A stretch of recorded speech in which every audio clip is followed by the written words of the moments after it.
Good evening all. I welcome you all to the daily prelims current affairs program brought to you by Neo IAS. Today is 28th of May 2018.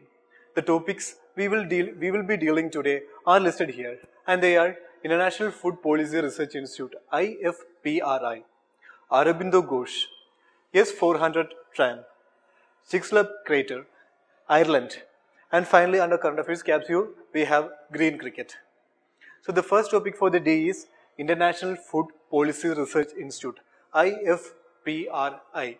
This IFPRI has recently conducted a study to determine the impact of women's health on stunting of children. And they found out that India occupies 1/3 of the world's stunted children. They studied all the 640 districts in India, and they found out that 239 out of all the 640 districts has 40% or above child stunting rate.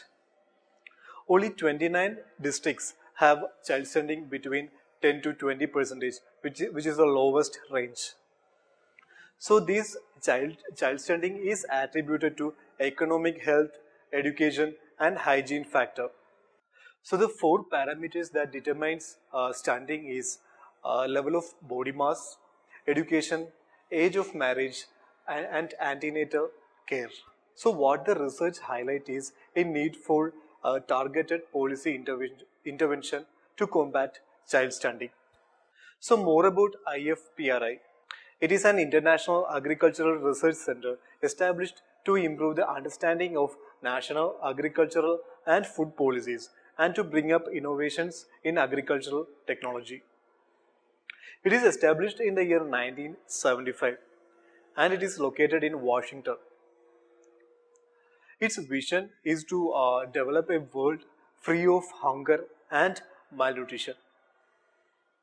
So this IFPRI is a research center of CGIAR, which we will discuss in the next slide. And also this IFPRI is funded by this CGIAR. So what is this CGIAR? CGIAR is Consultative Group for International Agricultural Research. It is a global partnership platform that unites organizations engaged in research for food secured future. Its membership includes government, non-governmental, philanthropic foundations and many other institutions. It is established in the year 1971 and it is dedicated to reducing rural poverty, increase food security, improve human health and nutrition, and ensure a sustainable management of natural resources. So one thing which is to be noted here is this IFPRI is not a body or not an arm of UN or Food and Agriculture Organization. So the next topic is Aravind Ghosh. Recently, the West Bengal Chief Minister has said that it is planning to give access to Bangladesh in order to restore Sri Aurobindo Bhavan, which is the birthplace of Aravind Ghosh. So let's study more about Aravind Ghosh. He is an Indian nationalist, a philosopher and a yogi. He is born in 1872 in Kolkata. After his higher education in UK, he came back to India in 1893. In 1906, he participated in Indian National Congress annual session, which was headed by Dadabhai Naoroji. He started a daily newspaper called Bande Mataram in the year 1907. Then he worked with Anushilan Samiti, a armed rebellion group, and he was one of the top leaders. In 1908, the British arrested Aravind Ghosh in connection with Alipur bomb case. Alipur bomb case is a failed attempt to kill Magistrate Kingsford, who was the magistrate of Muzaffarpur, by Khudiram Bose and Prafulla Chaki. So Aravind Ghosh along with many other leaders were arrested. He was released in the year 1909 and then he moved on to Pondicherry. In there he started new publications called Karma Yogi in English and Dharma in Bengali. In 1926 he established Aurobindo Ashram. Now it is known as Auroville. And in there he focused on spirituality and he developed his own technique called integral yoga or Purna Yoga. He died in the year 1950. S-400 train. India recently has concluded talks with Russia for the procurement of S-400 train, which is an defense missile system for Indian Air Force. So what is this S-400 train? It is an anti-aircraft weapon system developed by Russia. It is an air defense system which integrates multifunctional radar, autonomous detection and targeting system, anti-aircraft missile system, launchers, and command and control center. It is capable of firing 3 types of missile to create a layered defense. It can engage all type of aerial targets, including aircraft, unmanned aerial vehicles, and ballistic and cruise missiles. So it provide a shield to all these external threats. It is a completely automated defense system. Chicxulub Crater. It is the crater responsible for extinction of dinosaurs.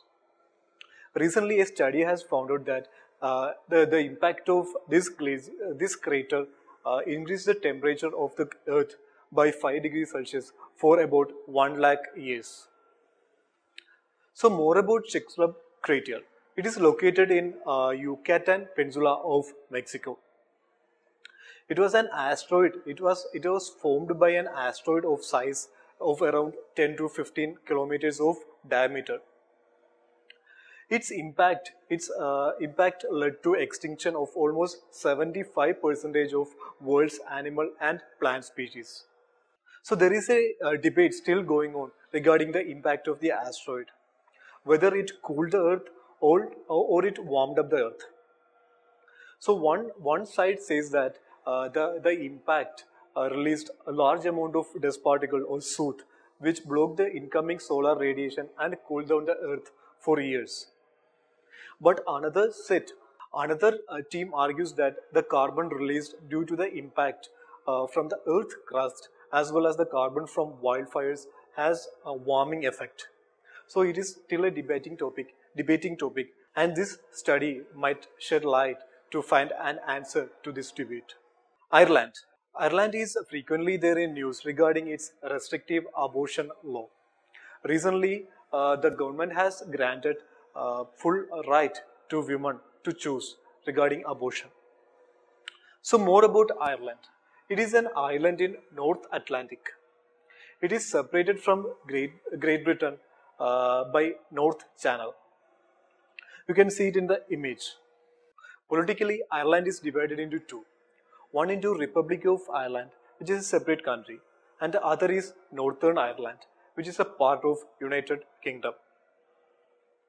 The currency of Ireland is Euro, and the official language is English and Irish. It is the 3rd largest island in Europe. The topic we have to discuss is green cricket. Recently, BCCI and United Nations Environment signed an agreement to promote green cricket in India. So what is this green cricket? Green cricket is nothing but an environmental friendly cricket. It aims to reduce environmental impact by greening its operations. It engages cricketers and fans in green initiative. It intends to minimize waste generation during the matches and also phase out use of plastic inside the stadium throughout the country. So that's all. For more news and explanation, please go through our daily current affairs material, which you can find it in the link attached below. Thank you.